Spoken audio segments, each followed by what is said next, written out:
तो जी हाँ दोस्तों, सारी कुछ चीजें बिल्कुल अनुमान के हिसाब से ही हो रही है। जिस तरह से हम लोगों ने पहले सोचा था कि ट्रम्प के आ जाने के बाद अमेरिका और भारत के रिलेशनशिप बिल्कुल वैसे ही हो जाएंगे जैसा कि ट्रम्प छोड़कर गए थे, क्योंकि पिछले 4 सालों में हम लोगों ने देखा कि भारत अमेरिका की जो डिफेंस रिलेशनशिप थे ये बहुत ही ज्यादा ठंडे बस्ते में चले गए।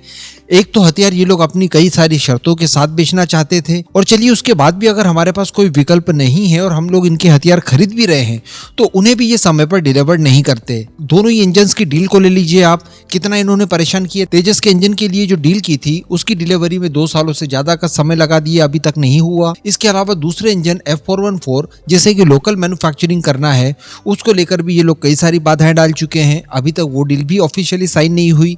वहीं पर MQ-9B ड्रोन की बात की जाए, 30 की संख्या में जो हमें अक्वायर करने हैं वो डील भी अभी तक कंप्लीट नहीं हो पाई। तो इन सारी चीजों को लेकर अब डोनाल्ड ट्रंप द्वारा कमर कस ली गई है और बहुत ही जल्द बताया ये जा रहा है कि इन सभी डील्स के साथ साथ संभवतः F-35 को लेकर भी कोई महाडील भारत और अमेरिका के बीच में हो सकती है। चलिए आगे वीडियो देखते हैं क्या खबर निकल कर आई है। आप बस इसी तरह की वीडियोस के लिए चैनल को सब्सक्राइब जरूर कर दीजिएगा। तो देखिए, डोनाल्ड ट्रंप के कार्यकाल को थोड़ा सा याद करके देखिए, कितने मधुर रिलेशनशिप थे डिफेंस के क्षेत्र में।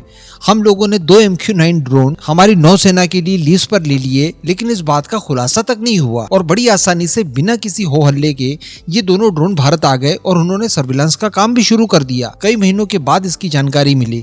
इसके अलावा भारत अमेरिका के बीच में जो वेपन्स की डील हो चुकी थी पहले भी, या फिर जो ट्रम्प के कार्यकाल में हुई, उनकी डिलीवरी भी काफी सही समय पर, जिस हिसाब से अमेरिका का ट्रैक रिकॉर्ड रहा है उसी अनुसार हमें दी गई थी। इसके अतिरिक्त दोस्तों, भारत और अमेरिका के बीच में कुछ ज्वाइंट वेंचर भी तय हुए थे और इसके तहत हम लोग एक ड्रोन तैयार कर रहे हैं जिसकी आधारशिला भी इसी दौरान रखी गई थी। तो अभी इसी सीरीज में बताया ये जा रहा है कि डोनाल्ड ट्रंप द्वारा वापस वो प्रयास शुरू कर दिए हैं और भारत की तरफ अपने और ज्यादा वेपन्स को पुश करना शुरू कर दिया गया है।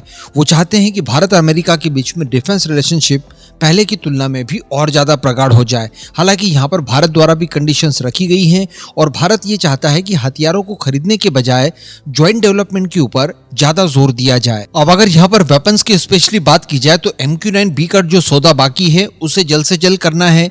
इसके अलावा जो $1.5 बिलियन की एक इंजन की डील है जिसके तहत 80% टेक्नोलॉजी और लोकल मैन्युफैक्चरिंग भारत को दी जाएगी, यानी F414 की, उस डील को भी जल्द से जल्द कंडक्ट करना है। $1.5 बिलियन इसलिए मैं बोल रहा हूँ क्योंकि आधा बिलियन रिसेंटली इनकी तरफ से बढ़ा दिया गया है। इसके अलावा कई सारे बख्तरबंद वाहनों की बात की जा रही है, तो यहाँ पर संभवतः उनको लेकर भी डील हो सकती है। कुछ अन्य छोटे मोटे से हथियारों को लेकर भी भारत अमेरिका के बीच में डील हो सकती है।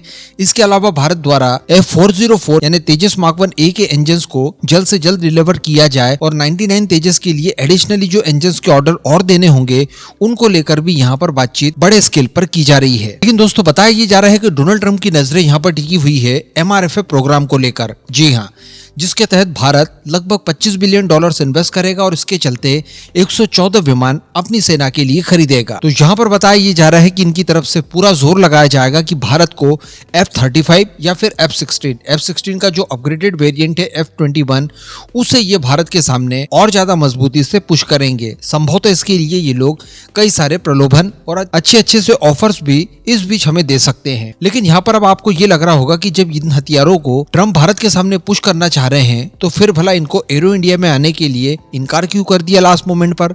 जो लास्ट वीडियो में हम लोगों ने डिस्कस किया था कि F-16 और F-35 भारत में शुरू होने जा रहे हैं, एरो इंडिया में आएंगे, इस तरह की खबरें जो निकल कर आई थी। बाद में बताया जा रहा था कि इनका आना अब कैंसिल हो चुका है, इसके बजाय अब रशियन विमान Su-57 भारत के एरो इंडिया शो में आएगा। लेकिन दोस्तों, इसको लेकर भी खबर निकल कर आ चुकी है और 2 वरिष्ठ अधिकारियों द्वारा इस बात की पुष्टि की गई है कि नहीं, अमेरिका का F-35 एक्चुअली एरो इंडिया में भारत आने जा रहा है। इसके साथ साथ बताया जा रहा है कि B-1 बॉम्बर और साथ ही F-16 भी भारत के एरो इंडिया में पार्टिसिपेट कर सकते हैं। लेकिन F-35 को लेकर यह बताया जा रहा है कि केवल स्टैटिक डिस्प्ले दिया जाएगा, वो हवा में किसी भी तरह से फ्लाई वगैरह नहीं करेगा। जबकि रशियन Su-57 की बात की जाए तो वो स्टैटिक डिस्प्ले के साथ साथ हवा में करतब करके भी दिखाएगा। इसके अलावा बताया ये जा रहा है कि अमेरिका भारत को P-8 टाइप विमान भी और ज्यादा क्वांटिटी में बेचना चाहता है। जैसा कि हम जानते हैं कि भारतीय नौसेना को इसकी भी रिक्वायरमेंट्स हैं। इसके अलावा एंटीशिप वॉरफेयर के लिए MS-60R रोमियो हेलीकॉप्टर, जिनकी संख्या लगभग 24 के आसपास बताई जा रही है, $1.1 बिलियन की ये एक डील होने जा रही है।